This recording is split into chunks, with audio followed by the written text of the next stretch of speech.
I know this introduction is most likely unnecessary because of the level of popularity and fame, but this is Michael Jackson, aka the King of Pop.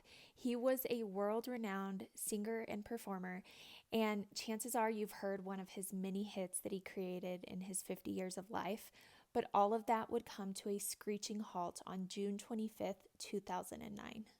And if we're just now meeting, hello, my name is Stacy. I'm a paramedic instructor, and I started this series called Celebrity Deaths and EMS Perspective in order to give a medical outlook on these high-profile cases. And while some of them are tragic and very sad, I truly believe that we can learn from them and they have great educational value. In the days leading up to the death of Michael Jackson, he was preparing himself for another infamous tour, and he was doing this by, of course, practicing his songs and singing, but also putting his body through strenuous exercise. And he was doing this to get his body ready for the immense amount of physical pressure it would be under when he was on tour.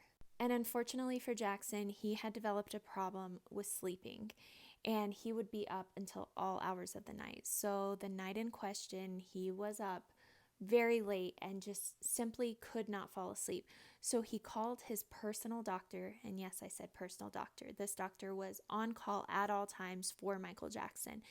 And he called him and told him that he needed to come over because he needed medication in order to get to sleep. And according to Dr. Murray, he went over to Michael Jackson's residence in the early hours of the morning of June 25th, and he got an IV on Michael Jackson, and he started giving him medication in order to make him fall asleep. And Michael Jackson did just that. He fell asleep. But unfortunately for Michael Jackson and his family and the doctor, he would never wake up. And according to Dr. Murray, around noon, Michael Jackson was found lifeless and pulseless in his bed, and he called 911 and did CPR. EMS arrived on scene and they took over resuscitation efforts, but unfortunately they were unable to regain pulses. And Dr. Murray insisted, despite this, that they had to transport Michael Jackson to the nearby hospital. Despite all of the efforts of resuscitation of the doctor on scene, EMS, and later on the ER staff, they were unable to regain pulses, and Michael Jackson was pronounced deceased. Okay, now it's time to look at the medical perspective of this case. So first of all, several medications were noted in Michael Jackson's system at the time of his death. One of the most unusual and odd medications that were noted was called propofol. If you don't know much about propofol, I actually did an entire video about this on Monday, so scroll back 2 videos and you should be able to find it.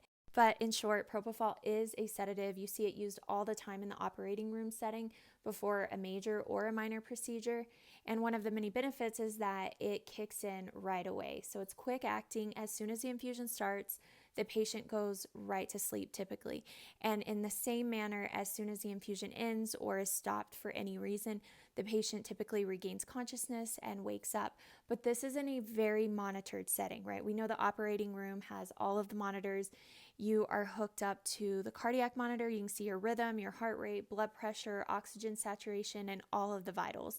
And it's unknown for sure, but it is speculated that Dr. Murray was not monitoring Michael Jackson in this way. Monitors like that weren't found on scene, so it's unknown how Dr. Murray was evaluating, assessing, and monitoring Michael Jackson. In addition to propofol, there were several other medications noted within Michael Jackson's system and that Dr. Murray admitted to attempting to give Michael Jackson in order to help him sleep. And 3 of those medications fell within the benzodiazepine class. If you don't already know what benzodiazepines are, they are medications that treat seizures, anxiety, and also provide sedation for the patient.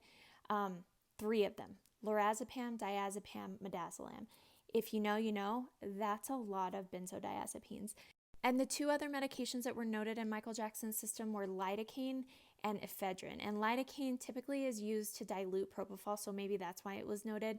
And then ephedrine is a stimulant, so it's an upper, and oftentimes it'll be used as an appetite suppressant.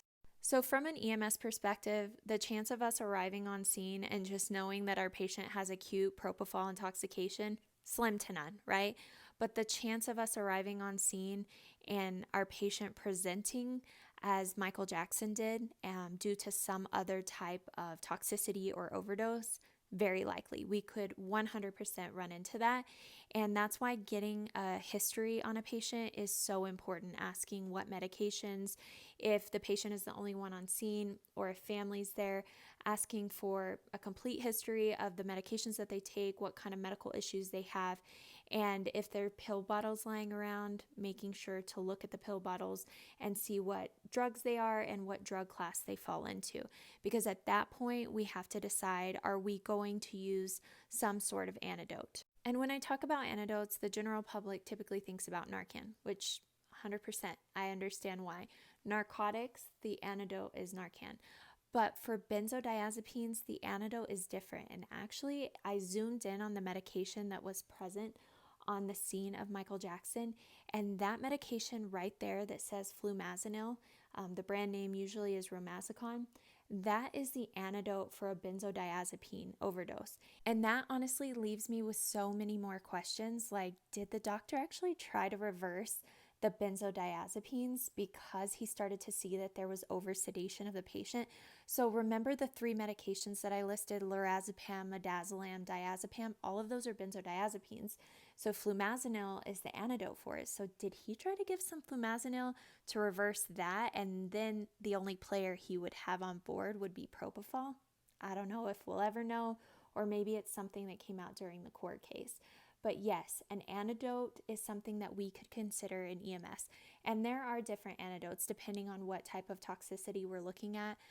But if we arrive on scene and we suspect some type of toxicity, we're going to get our patient hooked up to a monitor. If they don't have a pulse, then we're going to perform CPR and work the code. But if they do have a pulse, then we're going to treat the signs and symptoms. We're going to treat what we see in our patient and on the monitor, and we could consider an antidote depending on what the toxicity is from. I wanted y'all to be able to put a name to a face, but this is Dr. Murray. He was Michael Jackson's personal doctor, and he was very well compensated for it, but he was to be available to Michael Jackson at all times for any medical needs that he may have. And oftentimes, people as famous and popular as Michael Jackson will get the absolute worst medical treatment. And you would think that that wouldn't be, but it is. And that is because for these people, doctors may bend the rules or not follow protocol. Like, for example, giving propofol to somebody just because they can't fall asleep. Propofol isn't supposed to be used for insomnia. Propofol is supposed to be used in special situations in the operating room or when we're trying to maintain sedation on somebody who's ventilated, like I said, in a heavily monitored environment.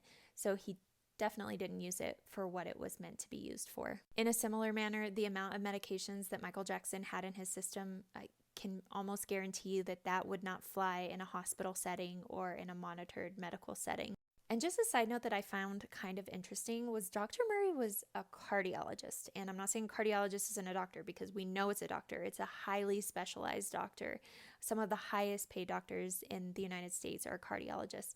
But I just thought it was odd that a cardiologist was his personal doctor. But the fact is he did not follow protocol. He gave way too much medication, and this wasn't in a properly monitored facility, and someone died because of it. If you want to watch more about this case, I watched a documentary called Killing Michael Jackson on Amazon Prime, and it gave quite a bit of perspective, medical perspective, but heavy on the law enforcement side and all the evidence that they built up against the doctor, which I didn't dive too much into today. Thanks for watching, and I'll see you next time.